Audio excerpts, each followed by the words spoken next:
Welcome. If you're looking to take control of your Instagram experience, you're in the right place. Today, I'll show you how to hide like and share accounts on Instagram using your PC, following the latest update.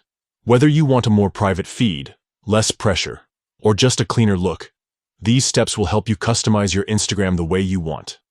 Let's get started. First, open your preferred web browser and head over to Instagram.com. Log into your account if you haven't already. Once you're on your Instagram homepage, look to the left side of your screen. You'll see a menu with several icons. Find the one labeled More. It's usually at the bottom of the list. Click on it to expand more options. From the expanded menu, select Settings. This will take you to a new page where you can adjust various aspects of your Instagram account. Now, look for the section called Like and Share Counts. Instagram has recently made this feature more accessible, so you should see it clearly listed in the Settings menu. Click into Like and Share Counts.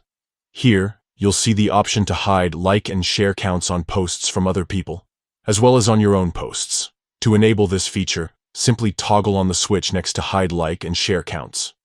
Once you do this, Instagram will automatically hide the number of likes and shares on your feed and your own posts, and that's it. You've successfully hidden like and share counts on Instagram using your PC. This change can help you focus more on the content itself, rather than the numbers. If you ever want to see those counts again, just head back to the same settings and toggle the switch off. Thanks for tuning in. If you found this guide helpful, don't forget to subscribe for more tips and tricks on making the most of your favorite apps. See you in the next video.